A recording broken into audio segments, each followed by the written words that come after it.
Hey there, Rational Security listeners. Scott Anderson here with a quick note before we get started. This year, we will be saying goodbye to 2024 in our traditional fashion by discussing listener-submitted topics and object lessons. To submit yours, call us at 202-743-5831 and just leave us a voicemail with your topic or object lesson that we can play on the air. Or feel free to email them to us at rationalsecurity@lawfaremedia.org. Either way, please just do it by close of business on December 18th so we can include them in this year's episode. Thanks so much. So, Ben, we were chatting a bit about your feelings on capital T, capital A, the algorithm last night. How is that not the name of a rapper already? I feel like that somebody needs to jump on this There's already logic. But yeah, Ben, you seem to have some pretty strong feelings about it. And you were a bit hurt, yeah. Yeah, no, it hurts my feelings. The algorithm makes these assumptions about me that are really unjust and that I don't like. And I feel like, it makes untoward assumptions about me and I don't like it. But yesterday it hit the nail on the head and it fed me right after I had this conversation with Tyler. I am lying in bed scrolling through Instagram and it feeds me this ad for it's like a spa massage, only it's a robot that does it. And it's like a lot cheaper than, booking a human massage.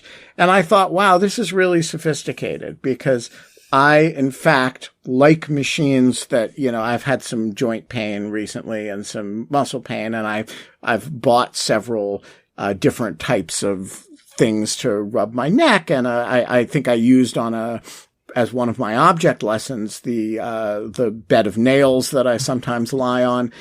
But I hate massage because I don't want people touching me. It's just like I studied martial arts for years to avoid people laying hands on me. And so somehow the algorithm has put this together and it has decided that what I need in my life is a robotic masseuse or a masseur. And I thought, wow, that's right. And so I am going to book an appointment with the robot. It's up in Bethesda. They're all over the country now. They're much cheaper than human. And I thought, wait, if we could put out of business massage therapists and replace them with robots, that's the direction I want to go. And Ben was never heard from again. Yeah, that's what I was going to say.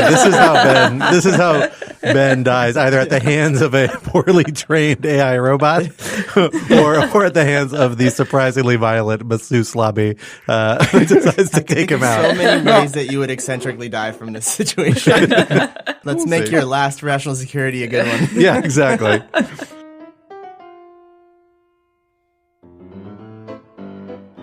Hello, everyone, and welcome back to Rational Security. I am your host, Scott R. Anderson, thrilled to be back here with members of the Lawfare team for the show where we invite you to sit down with us to try and make sense of the big national security news stories taking over the headlines.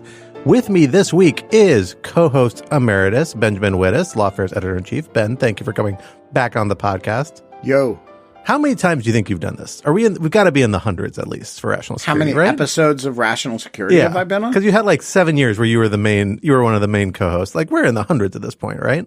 Well, I would say however many episodes of Rational Security there are, I'm probably on since we're about 10 years old, and I was like one of the co-hosts for 6 or 7 of those years. I would say it's probably about 70% of whatever the total number is. That is impressive. I sometimes say welcome for like the third time or the fourth time, and I'm not. This is my effort to do that. I was trying to do the math in my head, and I realized I'm not even going to try. And we are thrilled to be joined by 2 other members of the Lawfare team, a Lawfare senior editor, Eugenia Lostri. Eugenia, thank you for coming back on the podcast. I've also lost count of how many times you've been on the podcast now. Not quite in the hundreds, but not as many. But I think we're past the dozen mark at this point, or getting close to it. Do you think? We might, yeah. We might That's be. exciting.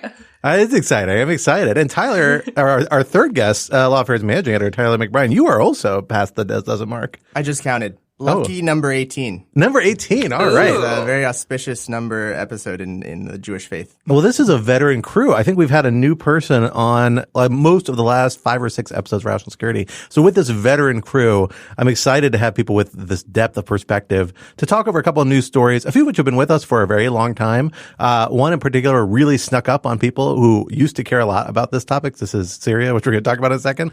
Like me, who used to spend years and years tracking this issue very closely, only to see it suddenly thrust itself back in the headlines and reach a really amazing historical conclusion of sorts, or at least a major development. So we're thrilled to have you guys back with us as we dig through these news stories. Our first topic this week, as we mentioned before, the long, long road to Damascus. Syria's Assad regime collapsed suddenly last week in the face of a rebel offensive, ending 13 years of revolution. What comes next, however, is anyone's guess. How will this unexpected shift impact regional security, and how is the incoming Trump administration likely to respond? Topic 2, Pardonez-Moi, ma chérie. President-elect Donald Trump's decision to nominate unabashed loyalist Kash Patel, a person who has published a book listing political enemies he thinks should be prosecuted by the Justice Department, for the soon-to-be-vacant position of FBI director, has renewed concerns that the incoming Trump administration will use the Justice Department to prosecute his political enemies. President Biden may well have responded in part by pardoning his son Hunter for a wide range of conduct, and some are arguing he should extend similar protections to others the Trump administration may target. How real is the threat of such targeted prosecution, and are preemptive pardons the right protection?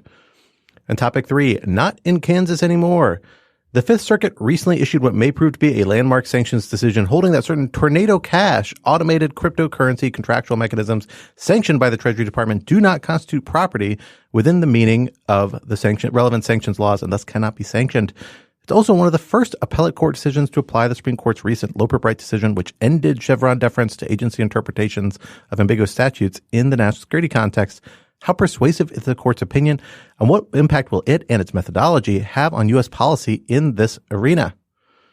So for our first topic, Ben, I want to turn to you, because you, like me, as anybody who's listened to the show before probably knows at this point, at least episodes where we've talked about the Middle East, are a longtime Middle East watcher, probably longer than I have been. And I have, at this point, have been a Middle East watcher for a decade or a decade and a half with a fair amount of attention. And last week, the events of the last week or two in Syria caught me entirely by surprise.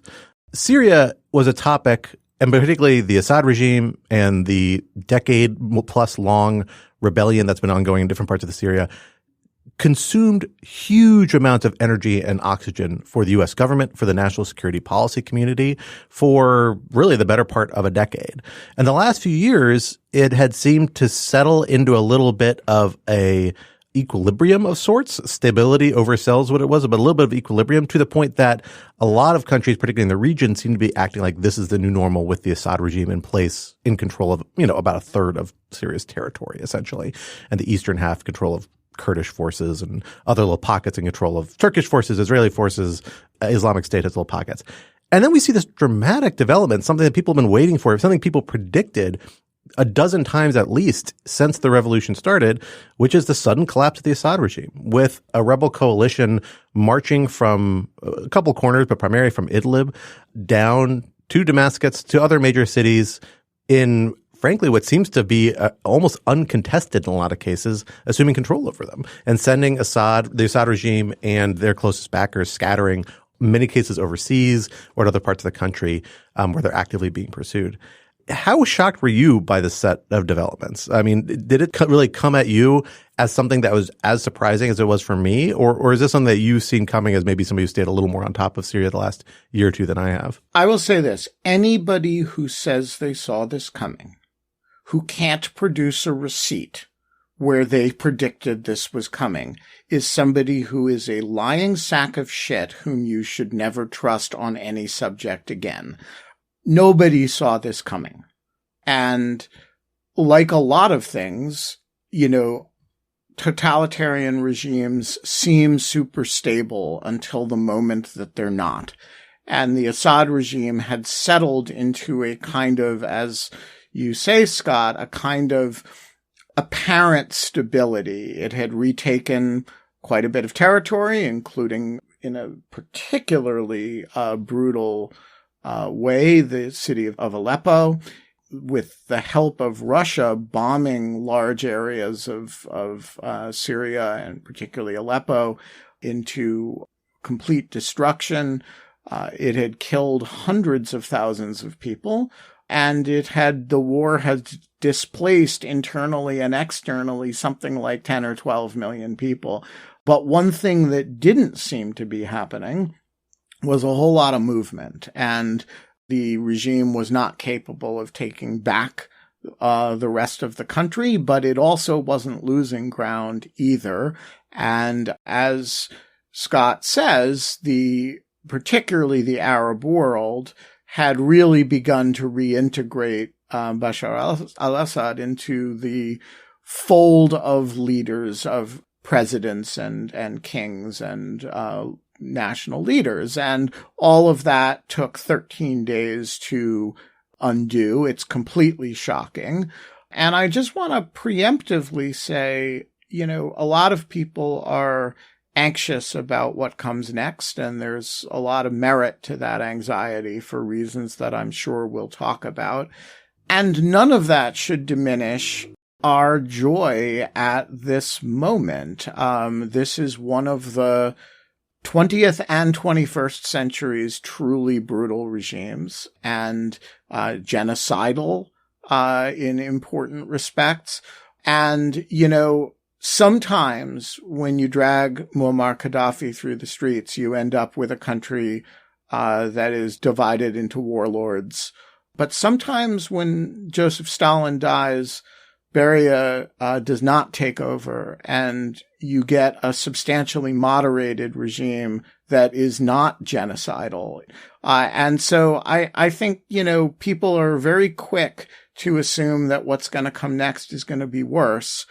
This is an opportunity for Syria, and it may not, it does not have to be good to be much, much better. And so I just want to say, take the week to enjoy the fall of Bashar Assad, because it is a long time coming, and he's a true monster. His father was a monster, and it's just a wonderful thing to see these people being released from dungeons. My friend Amar, who's a Syrian dissident, describes Samaya prison as the Cambodian killing fields, only underground. And, that's the kind of people that we're talking about here. And so any time that ceases to be the ruling power in a country that has suffered a great deal, that's just a wonderful thing. I don't disagree with that, because this was a regime of such immense brutality. But I can't help but have my relief to some extent, particularly as somebody who has worked with a lot of Syrians and knows a lot of Syrians who have really suffered horribly over the last decade and a half, that this war has been ongoing in a million different ways. I can't help but have my positive feelings of hope tempered by the complications this introduces into the security of the region in a lot of different ways. But I think you're right that we don't know, we shouldn't assume it's all going to be bad, but we look at recent cases of Libya, to some extent Afghanistan, and a lot of the other countries where we've seen this sudden collapse of regimes, and that has led to the rise of other forces that have posed their own problems. And here it does look like one such problematic force is poised to play a central role, if not necessarily the dominant role, in the sovereignty government, as it's calling itself, that's currently kind of the interim government. What we know right now is that Hayat Tahrir al-Shams, or HTS, formerly known as the Nusra Front, or at least rooted heavily in the Nusra Front. Technically, I think it's a coalition that formed of the Nusra Front and a couple of other smaller related groups, is an al-Qaeda branch, much like the Islamic State was. It stems from a violent movement that was a reaction to people engaging in violent opposition to U.S. military presence in Iraq initially. It was targeted as the Nusra Front by the United States in its initial military strikes when it began its intervention in Syria back in 2014. People forget the first military action was against not just the Islamic State, but the Islamic State in the east and Nusra Front in the west in a series of airstrikes. The Nusra Front actions kind of wound down pretty quickly, although they were ongoing for a little while, and Islamic State became the main focus. But this is a group that's very much been an enemy. It's declared a designated terrorist organization by the United States, by European countries. And while its leadership has made some nods towards a more moderate and cosmopolitan rhetoric, certainly, and to some extent, I think governance of Idlib, where they have had control for the last several years, notably Christian communities there, other minority groups are allowed to engage in religious practice, even though HTS is a Al-Qaeda type kind of Sunni fundamentalist Islamic movement. They appear to be a little more tolerant than, the Taliban is to some extent to a lot of religious practices in Afghanistan, things like that. And there may be reason for progress there, but nonetheless, this is a group that doesn't have a great reputation. There's a lot of big legal and policy barriers to it. I'll just add one thing. Well, first I was going to say, I saw this coming, but I don't want Ben to call me a lying sack of shit. No, I was, again, not for the first time, not for the last time, Tyler. Daily occurrence. I just want to also, I say this with extreme caution that I think it's important to lay out some signs of hope, at least that we've seen in the past few days. First of all, I think the announcement allowing women to dress how they please, essentially for now, the pardoning of at least conscripts in the Syrian army, if not the security apparatus, I think for understandable reasons, and the swiftness and I think organization which they've put together this sort of transitional governing authority have all been hopeful signs. Again, I say this with extreme caution, knowing this group's past, but we should talk about these optimistic signs when they happen. Yeah, I think that's totally fair. And I don't want to be too much of a Debbie Downer. But there's a lot of complex variables that go in. And added to it, in addition, is the fact that this is only one rebel group in control of big parts of Syria. A huge part of the eastern part, northern part of the country is in control of the Syrian Democratic Forces. This is a predominantly Kurdish backbone group that was backed by the United States in their conflict against the Islamic State, continues to be backed, coordinate with the United States and U.S. allies substantially. They control, I think it might even be more territory. It's not in terms of population, but in terms of sheer geographic territory, more of Syria than this rebel coalition, this sovereignty government does, even after its march to the south. Now we also have Israel moving in and, potentially occupying a kind of security border of Syria beyond the Golan Heights, which of course was the original security border with Syria back in the day, annexed by Israel more or less officially in 2019, if I recall correctly. And now they're seeking a little border beyond that. Big parts of the northern parts of the country are occupied by other rebel groups backed by the Turkish government who are hostile to the Kurdish movement, have kind of a little bit of a more pay and play relationship with HTS. I think they've at times coordinated, at times haven't. It's a super complex scene, and how all these pieces, these competing interests fall together, it's just a really, really tricky picture. And it's one where there's not clear to me what the role of external actors is. 'Cause I don't know who is a credible external actor. All the other regional Gulf Arab states bought back into the Assad regime in the last few years. Iran, obviously not credible back to the Assad regime. Turks have too much hostility to the Kurds. United States has had a pretty failed Syria policy throughout the entirety of this conflict. It's never really been able to exercise effective leverage. When it's tried, it's kind of failed. It may have, the most role to play of anyone. Russia now completely disqualified, even though it had been running its own sort of peace process that had small signs of progress. It's just hard to see how these things shake out. And, you need strong international leadership, I think, in a lot of cases like this, to help balance these different interests and reach a yes on them, particularly when you're dealing with armed groups that may not have incentive or experience to compromise and reach sort of solution. And that's my concern. And that actually brings us to the question I want to ask you about, Tyler, before we get there, is this question of the United States? Because, like I said, I think this is a situation that begs for strong international role as a facilitator, as a mediator, when you have these different factions coming together. But we're about to have a major political transition, at least in the United States, towards a Trump administration that has, from the first Trump administration, we know a very complicated history with Syria. What do we know about what Trump seems to be thinking about this conflict now? Yeah, I think you're right to separate what should the United States do versus what will the Trump administration do. So I, like many people, I'm sure, in the kind of the hours after it was apparent that the Assad regime fell, went to Truth Social to look what kind of statement Trump put out about the situation. I'm sure many listeners have already read it or seen it, but he said, well, first he kind of banged on about how Obama's red lines were trampled during his feckless Syrian foreign policy. But then he ended it with an all caps warning or intention, which he said The United States should have nothing to do with it. This is not our fight. Let it play out. Do not get involved. Of course, as many people pointed out, glossing over the fact that we already have 900 troops in Syria and 2,500 troops in Iraq close by. But I don't know. I think Dan Byman in his piece, which he wrote very quickly and impressively on Saturday, before the Assad regime officially fell, he ended on this damned if you do, damned if you don't point. I think he ultimately comes out, in which I agree, is that it's not an option to do nothing. It's too big of an opportunity to miss this monumental change in power. But you mentioned a lot of actors who are disqualified, I think, including the U.S., based on our track record. But again, I think, the option is not to do nothing. But that begs the question of what we should do. And it's not immediately clear.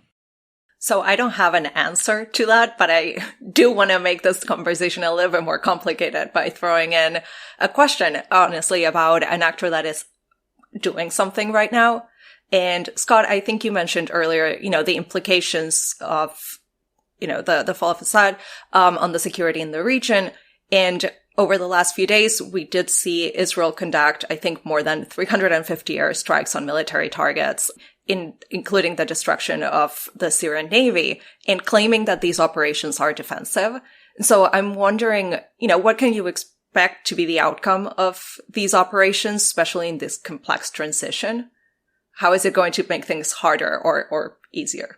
That's a super good question. And Ben, I'd be curious about your thoughts about the Israeli responses. And maybe we can use that to pivot back to the United States, because I think they actually are not entirely unrelated, although in this case, they're a little bit at a kind of loggerheads in terms of medium to long-term objectives. Although short-term, I'm not sure they're that out of alignment. Because I should have added, the U.S. is doing something right now. They conducted, Central Command put out a statement that they had conducted dozens of airstrikes against Islamic State targets, I believe, in Syria. So it's not fair that I said that the U.S. is kind of sitting back and waiting to see what happens, because airstrikes are a response. Yeah, and they've been continuing the Islamic State offensive. That's been an ongoing state since 2014, more or less. In the last few years, airstrikes along with coordination with Syrian Democratic Forces, but that is independent from what's happening in the west of the country. Yeah, so the Israeli and U.S. postures in Syria are actually very similar. So both the United States and Israel over the last 72 hours have destroyed targets that they think are potentially threatening to them. In the Israeli case, that's the entire Syrian Navy. In the U.S. case, it's a bunch of targets related to to ISIS, and it's a bunch of targets in the Israeli case related to chemical weapons and that sort of thing. In addition, both the United States and Israel have troops on the ground in traditional Syrian territory. So in the Israeli case, they've annexed a chunk of it, which is the Golan Heights. But there's also this strip of land on what's really the Syrian side of the Golan Heights, now the Syrian side of the Golan Heights. And the Israelis have two interests in that strip of land. The first is that there is a series of Druze villages in that land who are family to the Druze on the annexed Golan Heights. And the Israelis have traditionally taken an interest in protecting those villages. They have been menaced at different times by Sunni fundamentalist forces, including Nusra.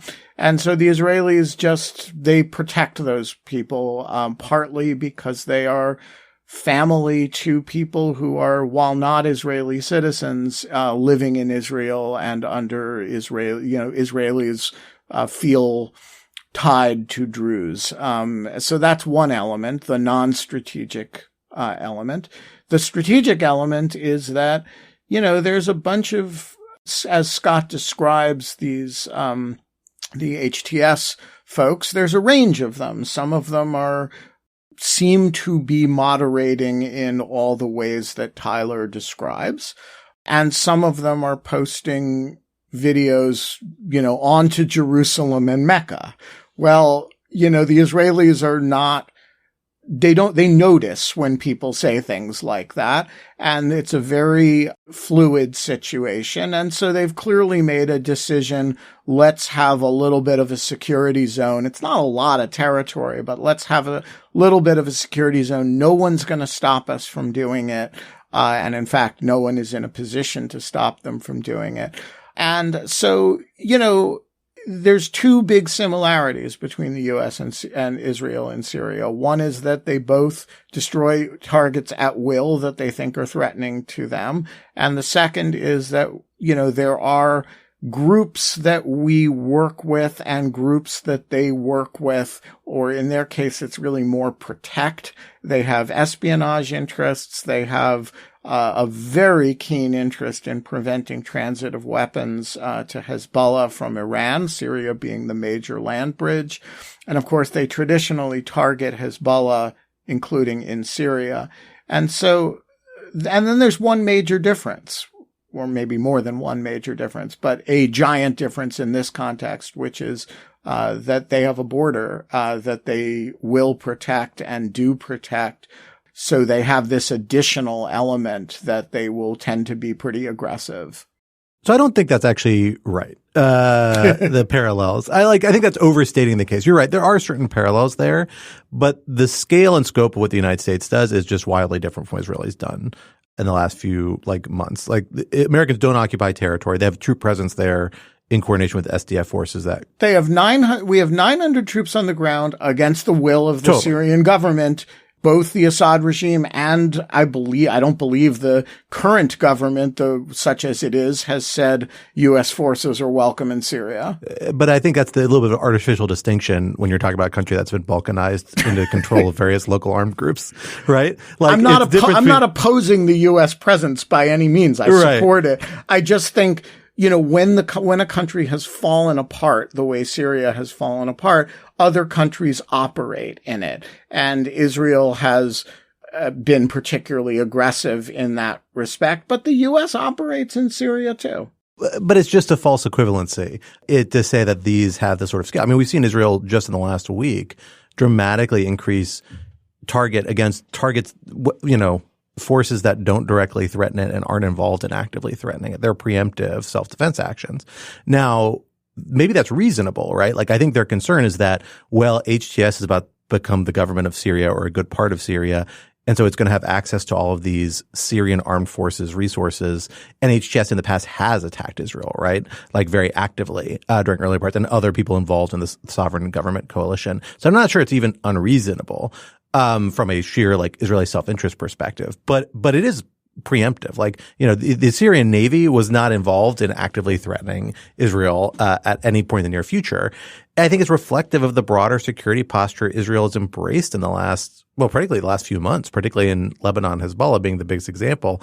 They are fundamentally committed to changing the security dynamics around Israel aggressively, and are willing to risk a high degree of escalation to do that because they think a lot of the risk of escalation with Iran has proven to be, I think correctly, a paper tiger.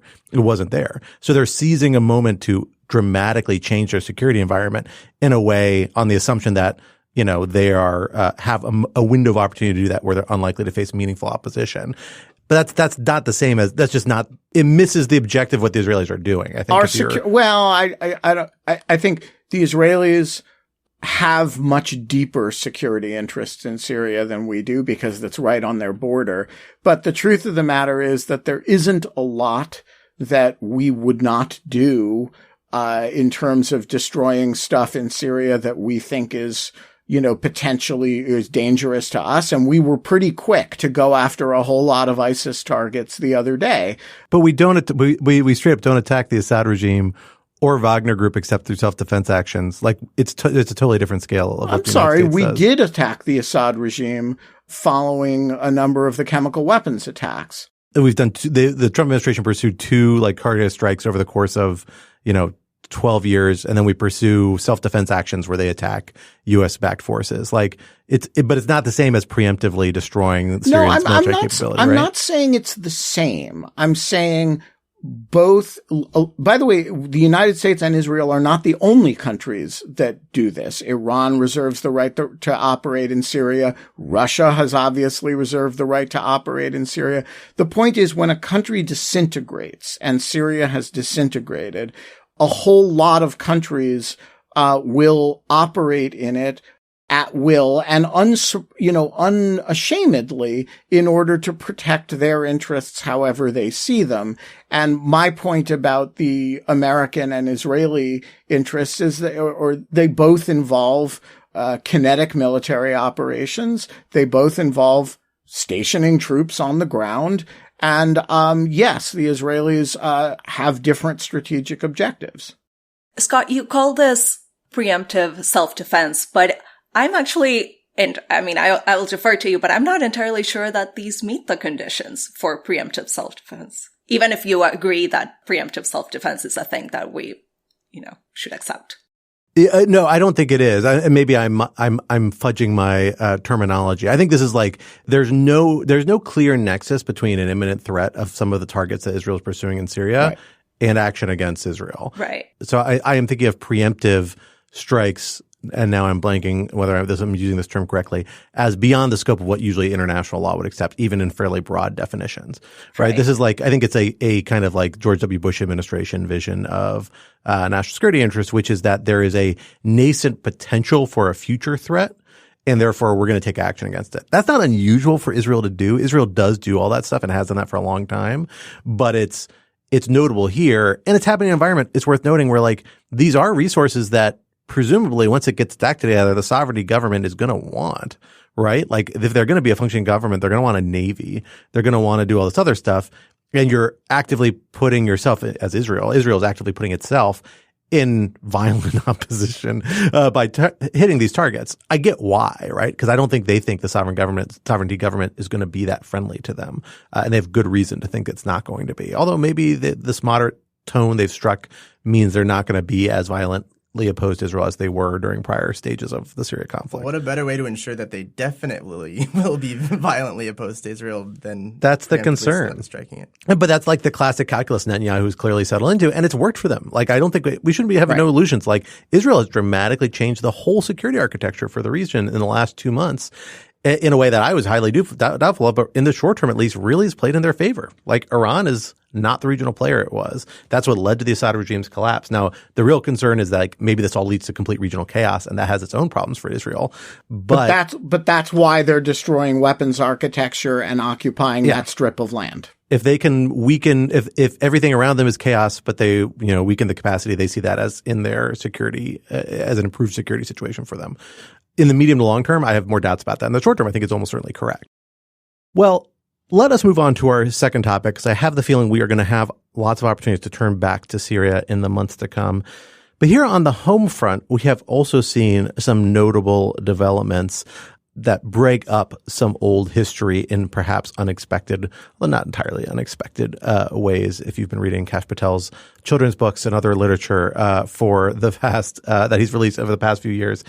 Former and future President Trump has stated his intent to nominate Kash Patel, a pretty well-known loyalist who was a very controversial figure in his initial government that several cabinet officials refused to accept as a deputy or in other senior policy-making roles at the time, but has remained very close to the former president, has indicated his intent to appoint him to the position of the FBI director, presumably after President Trump fires the current FBI director, Chris Wray, before the end of his statutory 10-year term, is worth noting, when he enters into the White House.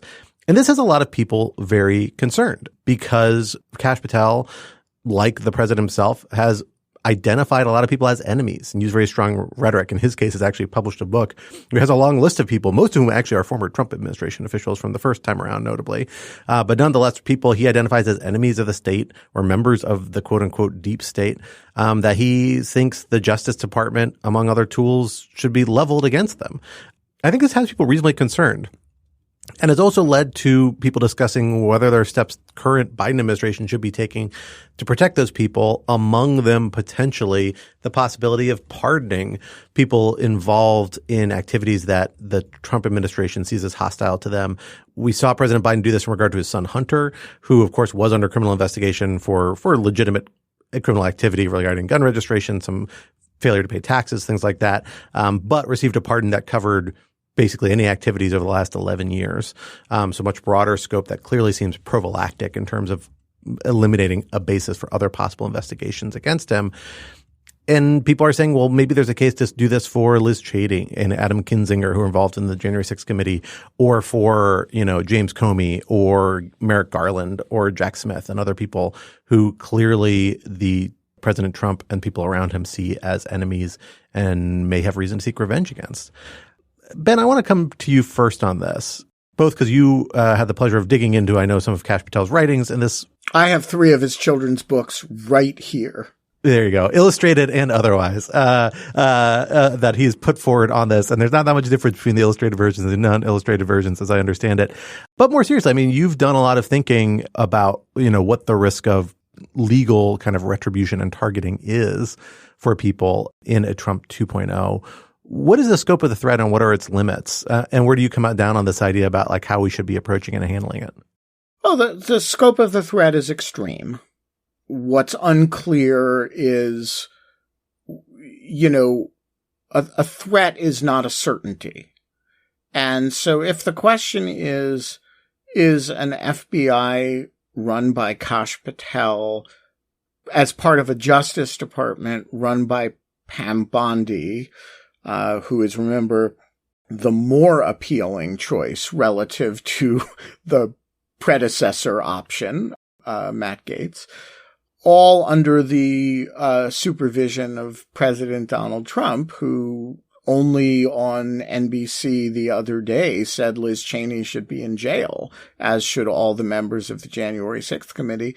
The answer is that is a toxic combination. It's a very dangerous combination, and it doesn't necessarily mean that anything terrible is going to happen. It means that things that are terrible have unduly high risk of happening. Now, so there are countervailing factors that mitigate that threat. One is the law and the fact that, most of what the FBI does has to be done in a fashion that federal courts will that do and can supervise. And so there are, there's legal impediments. There's also layers and layers and layers of policy impediments.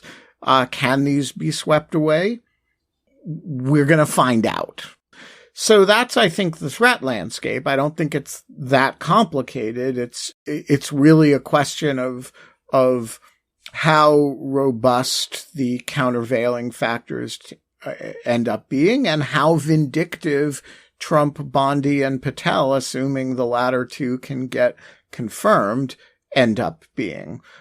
And I think, again, like we all have our instincts about that, but we just don't know the answer to that question. I will say on the issue of preemptive pardons, I am sympathetic to the desire to do something here. I am also sympathetic to the concern that if you do preemptive pardons, first of all, you make it normal to do them, and then there's nothing that really would prevent Donald Trump from, say, asking somebody to do something illegal and preemptively pardoning that person after the fact for it. Now, there's sort of nothing that prevents that anyway. But the question of whether you want to play the game of legitimizing that sort of thing is a legitimate one. I also think there's another factor that people don't talk about as much, which is I don't think Liz Cheney wants a pardon. And I think if you ask Liz Cheney, not that I have, mind you, but if I were in her shoes, I would not accept a pardon. Now, the president can issue one whether you accept it or not, right? You then have to decide whether to plead it in context. But so my actual view of this is that different people are differently situated. And some people, like Liz Cheney, have all the resources they need to defend themselves. They also have, by the way, speech and debate clause immunity. They don't really have much to worry about. And so I think they're differently situated from, say, some career person who worked for Jack Smith, who may have screwed something up and may be absolutely terrified of being the next subject of a Durham-like investigation. Not because they committed a crime, but because they actually messed something up, right? Or because they think they could be exposed to that allegation somehow.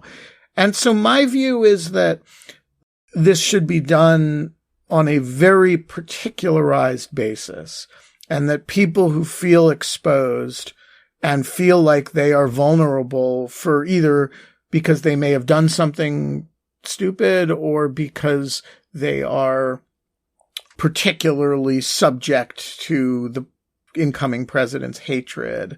Maybe, like, if the White House counsel's office wants to reach out to some of those people and say, hey, do you want protection? I have no objection to that, and I think it might be very healthy. But I don't think a blanket pardon, which sweeps in a whole lot of people who don't want the protection, who are proud of what they did, and whose attitude toward Kash Patel is bring it on, motherfucker. I want to respect that too. And so I think I have a very cautious attitude about it.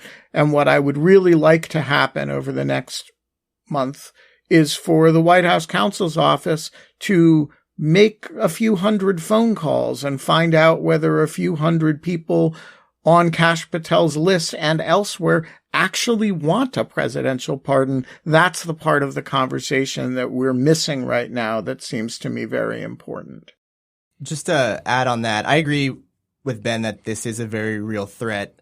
I think lists of names are usually not a good thing. You never want to be on a list of names in this way, obviously. I also think at the same time, as you mentioned, the people who are on his list, hopefully most of them will have the resources to fight whatever is coming to them. So I'm much more concerned with all of the people whom we don't know their names and, who may be deported, et cetera. But I also, you mentioned countervailing factors, and I want to put one on the table, which I would not put my money on, that being Trump's whims. I mean, what we've learned about Patel so far, and I'm drawing significantly from a profile in The Atlantic, where it seems that Kash Patel is not an ideologue, he's not a zealot, he's a loyalist from top to bottom. So I can't see him doing something, going on a vindictive streak against this list of enemies if it's not what Trump wants. And we've seen Trump in the past change his mind about things. Again, this is not something to put your hope into, but I think it does cast Kash Patel in a different light than a Stephen Miller or someone who clearly has convictions about things independent of Trump's wishes. Eugenia, how do you feel about this out of curiosity? Like, I have thoughts. I think I come down similar to where Ben does, but maybe like a little bit more from the skeptical side as a foundational premonition. But I want to hear from you first. Like, what is your sense as somebody who's watched these things play out about what the optics are, what the pros and cons of how would a preemptive pardons, do you think, be viewed by a lot of people, whether narrow or broad, in terms of these allegations that Kash Patel and others have put forward that these people are part of a deep state or undermining the presidency? What are the political ramifications, I guess, in your sense? I tend to agree with almost everything that has been said here, right? I mean, I'm not particularly opposed to it. I think I'm sympathetic. I'm cautious. I am a little bit skeptic, particularly because of this god of the optics. I think, if you're so sure that there was no wrongdoing, that the offenses are not there, issuing these kind of blanket pardons is feeding a talking point to the Trump camp, right? It's saying, here's something that you can talk about for the next 4 years and even longer, saying like, clearly there was something that they were hiding, and that is why they had to issue this pardon. And I think to Ben's last point, it's also important to ask, how down the ladder are the pardons going to go? Is this just for the people who have been, very vocal publicly, or is it going to go to the people whose names we don't know, the person that maybe made a mistake, but also maybe didn't, but finds themselves swept into this. I guess I would want to better understand who gets swept up, whether they want it or not. But I do think the optics are a little bit weird. We already saw how everyone reacted to the Hunter Biden pardon. Again, sympathetic, you can understand it from a human perspective, but I do think it feeds into this, well, they're not going to follow the norms, so who cares? And I think that's concerning, and I think that's problematic. Yeah, I think that's right. And here's the thing that kind of stops me, thing that makes me skeptical of most pardons in this context. Although I will leave a little carve out for cases where, somebody may have done something that treads the law in good faith as an exercise of their duties. Although even then I kind of want to circle back and think about this a little bit. But is that, what is it we're really worried about? Did any of these people engage in criminal activity? No, they didn't. I don't think there's much of a plausible case they did. So what's the real threat? Is it that we're going to get through a grand jury and they're going to get indicted? No, I don't think that's going to happen. It's that they're going to get investigated. The executive branch doesn't need a criminal law hook to do a lot of investigations on their own that can make things really uncomfortable for people. They probably need it for subpoenas. They probably need it for, certain investigatory tactics and techniques that may turn up the heat on people. Particularly when we're talking about former federal employees, particularly people working in the national security space who are like, jobs are contingent on security clearances, on career aspirations. There's a lot of other things that, or particularly if you're talking about career officials, that an incoming administration is going to be able to do to make things really uncomfortable for them and other people anyway, if they really want to. So I'm just not sure what the pardon really does unless you really think somebody did do something that could be criminal. And maybe by accident, maybe in good faith. And then I got to ask, do we want to pardon it then? If somebody did mess something up in the Justice Department, right, inadvertently, in good faith, that happens all the time. A, it's not usually criminal. It's almost never criminal. B, there are career ramifications for it. And then there are consequences for the prosecution, right? The most common consequence is that the prosecution gets next because the court says, look, fruit from the tree, this is all poison because you just screwed something procedurally up, violate constitutional right, et cetera. And we can't pursue these prosecutions. And so I really sympathize with people in this position. It's terrifying to be on one of these lists. It has to be. I know people who are on these lists and they're frankly exceptionally brave people who are handling incredibly well, the people I know, and doing much better than I probably would if I were on this list. I understand how terrifying it is, and I want them to feel secure and not have to face this sort of harassment. But I'm not sure what you can actually do to stop it. I think the best thing you can do, frankly, is start a legal defense fund and try and ensure that people who can't afford the resources themselves start doing it. And that's something, frankly, I would really like to see prominent people start doing, both to actually get the resources fund and to put the spotlight on these allegations that Kash Patel and other people are doing. I don't know why, folks who are politically opposed to the Trump administration or Liz Cheney and Adam Kinzinger or lots of other people who are concerned about this, the first thing they should be doing is saying, let's try and get money together so people don't have to pay for their own legal defenses and we can start helping to protect them because they are really about to face something really bad potentially. And we want to make clear that that's not something we're going to stand for. That's a very noble effort, something I would be, supportive of if people do start pursuing what appear to be vindictive prosecutions. But the preemptive pardon bit, it just doesn't strike me as actually the right solution, as intuitive as it might seem. Well, from one whirlwind of politics and legal intrigue to another, let us turn our focus to the Fifth Circuit. What is rapidly becoming the most frequently discussed circuit on national security, I think, probably knocking the D.C. Circuit off its long maintained spot here for readers and listeners at Lawfare, because Fifth Circuit has been getting very creative lately, and that has not stopped over the Thanksgiving holiday or just before the Thanksgiving holiday, when we saw this decision come down relating to Tornado Cash, a very innovative cryptocurrency mechanism, although it's more than that, but primarily a kind of Ethereum cryptocurrency mechanism and sorts of automated contracts targeted by sanctions because of its involvement in various international cyber criminal schemes, and now newly liberated by the Fifth Circuit by virtue of its somewhat skeptical view of the federal government's interpretation of its own sanctions authorities. Eugenia, let me turn to you first on what the heck Tornado Cash is. It's an awesome name. Again, should be the name of a rapper. Somebody really missed out on this for the second time, at least two good names that we've missed out on here. But talk to us about what this mechanism is and why the federal government is concerned with how it's been used and might want to sanction it. Before I do that, Scott, I'm very disappointed that you missed out on the transition from a whirlwind to a tornado. I thought it was kind of implied. You're right. I should be more direct about these things. I think you should. Another. Yeah, for one cash to another. That also would have worked. That would have worked. No, but okay. So Tornado Cash is a cryptocurrency mixer, right? And what that means is that it is a decentralized protocol that allows users to deposit their cryptocurrencies into pools. Basically, in the pool, the cryptocurrencies are mixed and they can withdraw them to new wallets. And this, what it does is it obscures what the origin and the destination of the digital asset is. So it adds a layer of privacy to transfers on the blockchain. The way that these pools operate, they can be operated under smart contracts that can be mutable or immutable.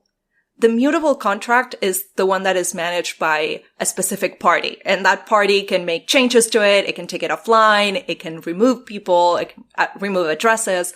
But the immutable, once that is deployed on the blockchain, cannot be altered. It cannot be removed by anyone, not even the original developers. It operates automatically and it's just there. As long as you have an internet connection, you can use it.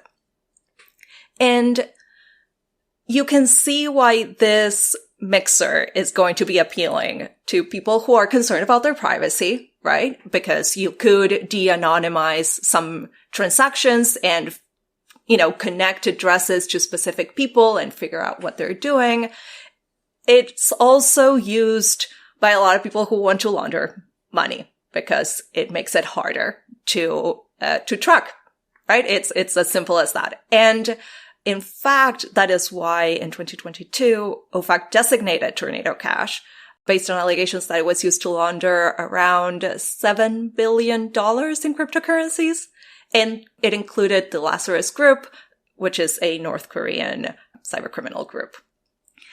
So that's why they were interested in Tornado Cash. Now, Scott, I'm sure you're going to be better than I at explaining, what the decision itself. But basically, as part of the designation, OFAC included some addresses that are part of the immutable smart contracts and argued that those were property of Tornado Cash. And that's, I think, the crux of the decision. Let me, before you answer, Scott, just put in a quick plug for a piece that we ran in 2022, right after this designation happened, by Nicholas Weaver, I think with an all-timer Lawfare headline, OFAC around and find out. It is my all-time favorite title that we've ever run. It is phenomenal. Nick Weaver, a noted skeptic of cryptocurrency and supporter of sanctions on cryptocurrency, I'm sure has strong feelings on this particular decision.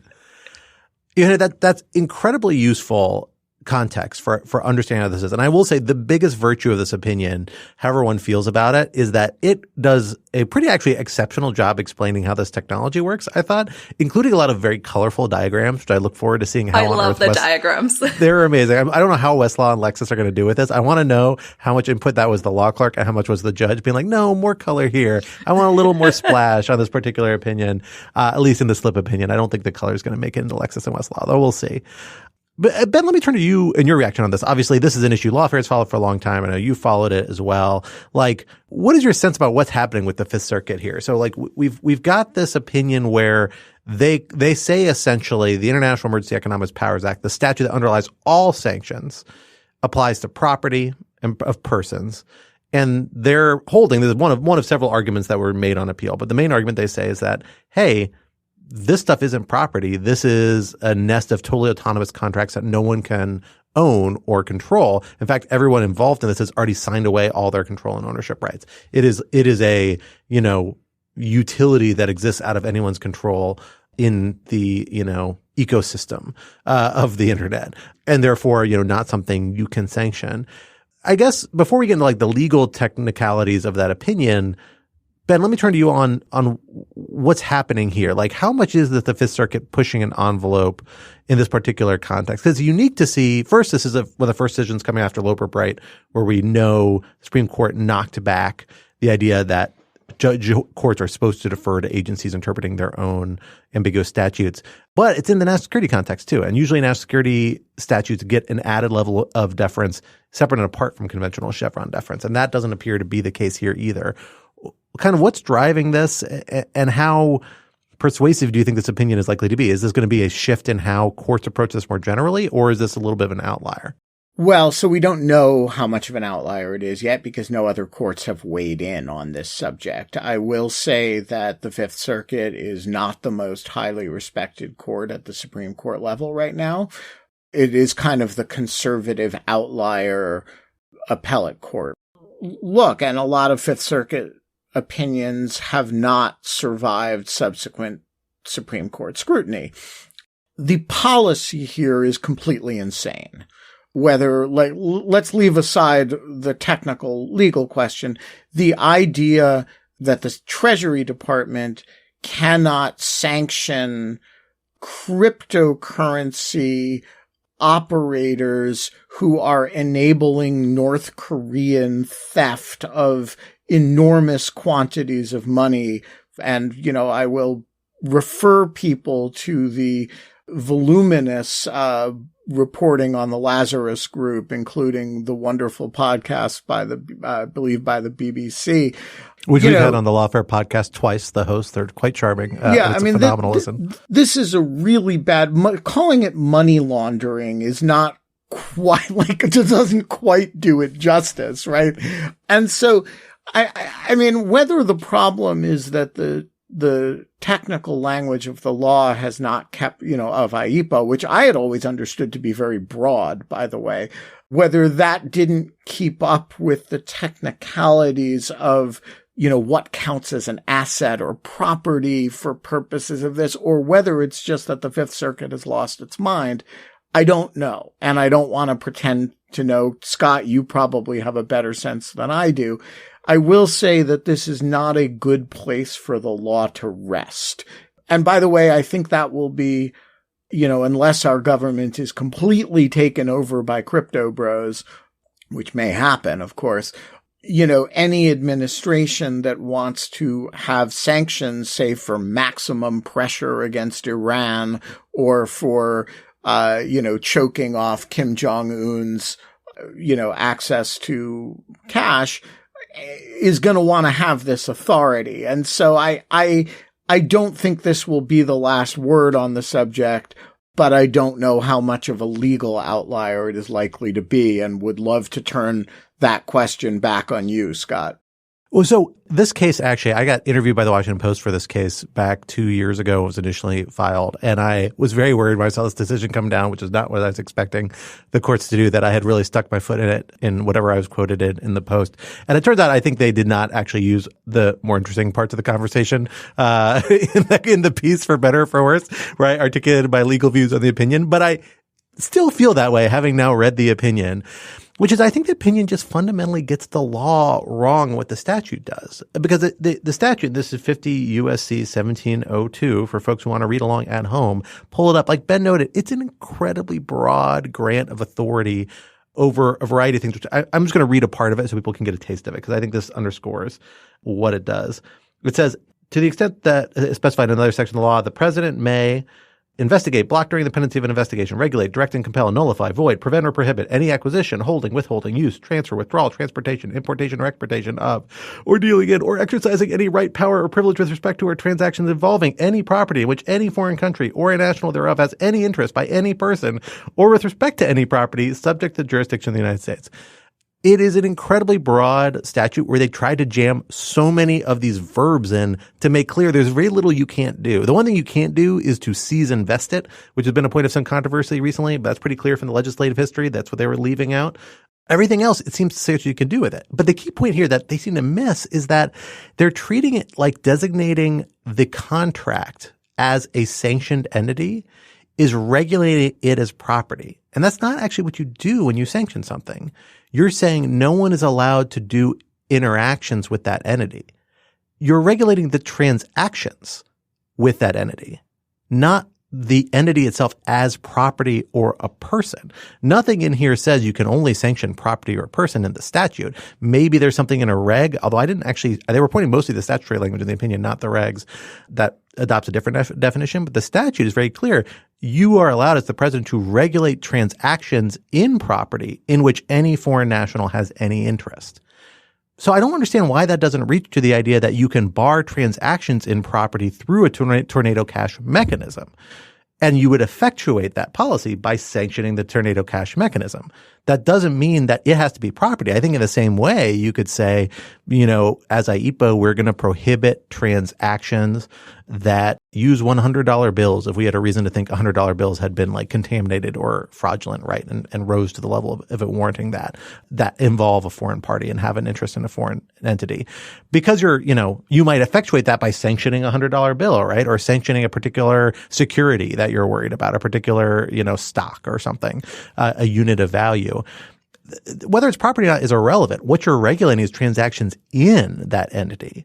And so that seems clearly within the scope of the statute, as long as you can show that the property involved in those transactions has some foreign interest. And here, the tornado cash mechanism seems to actually work against the interest of the people advocating for its exclusion from the statute because it pools assets. So if you can show one foreign entity has dropped one dime into this tornado cash mechanism, or one foreign entity has an interest in pulling or an ability to pull a dime out of that entity, that's any foreign interest that you need to apply the statute. So it's just a very odd reading. It paraphrases IEPA in a way that I think is always dangerous when lawyers choose to paraphrase and use ellipses and whatnot to selectively read a statute. And it does it to its own detriment, because I don't think this actually withholds much scrutiny, even if you set aside, deference the executive may receive. On that point, the fact that they're willing to engage in this like highly technical selective reading of the statute underscores like the logic of Chevron in the first place and the reason why conservative judges actually liked it in the first place. Because the whole point of Chevron was to tamp down on the ability of judges to make selective decisions in a way that reflects their ideology as opposed to, the democratic whim of the people, their least democratic branch, right? Chevron was a way of limiting judicial discretion and amplifying the discretion of the democratically elected branches. Maybe there's an argument about you can go too far if you drift too far from statutory language. But here we see a case where a court is disrupting a major policy initiative, potentially at least, depending on, what gets held up on appeal, on the basis of a pretty unorthodox reading of the law that's fairly disruptive, and is now the Supreme Court's going to have to come in and decide. And this is going to happen all over the place if you don't have a Chevron deference, because lots of different courts are going to read statutes differently. And particularly for national policies where you need one unified approach, you're only going to get resolution by the Supreme Court. And the Supreme Court has a limited docket. So, it underscores, I think, some of the concerns people reasonably raise with doing away with Chevron altogether, if that's what you read the court as having done. And I suspect we're going to see the court have to step in with some other deference doctrines to push the lower courts towards accepting the more unified executive branch's approach in certain policy areas for certain reasons. And here it's an easy one. It's national security deference. It's foreign affairs deference. These are areas where the courts are usually deferential. And I think you'll see the courts leaning on that in pushing back against this opinion, maybe even en banc before the Fifth Circuit, but certainly at the Supreme Court. Yeah, I just had a quick question. Maybe, Eugenia, you're best positioned to answer this, of where Tornado Cash is situated in the crypto landscape and how the crypto community, as much as that is a thing, views Tornado Cash. And then as an extension, this opinion, I could see, the crypto community being allergic to any, overreach by government or regulation. But I could also see people in the crypto community thinking that Tornado Cash, because it is this Wild West type of tool, giving cryptocurrency a bad name. And I'm also confused that in my rudimentary understanding of cryptocurrency, blockchain, and smart contracts on a ledger, it seems to run against what I thought was one of the central tenets of cryptocurrency transactions, which is that the receiver and the sender's identity may be obscured, but the actual record of the contract and of the transaction is forever viewable. And this seems to counteract that. So I don't know if you have any sense of reactions to this outside of government in the crypto community. So I think some people in the crypto community saw the move by Treasury as an indication that there needs to be better guidance for them just to better understand what is expected, where do they sit, how are they going to be, how their role is going to be understood. I think that's something that the same piece that quoted Scott included. There's just, okay, we need guidance, which is a usual response. But I think right now, especially given the support for cryptocurrency that we've seen from members of the future Trump administration, they're likely to, I would say, be quite content with this decision. David Sachs, who is likely to be Trump's AI and crypto czar, expressed like he was happy that this is the end of the Biden administration marked by plans to increase regulation of crypto and other tech, right? Eric Trump was recently talking at a cryptocurrency conference in the UAE and said that Trump will be the most pro-crypto president in history. So I think, this concern that, I share about cryptocurrency and the way that it can be used and misused, I don't think that's shared by the incoming administration.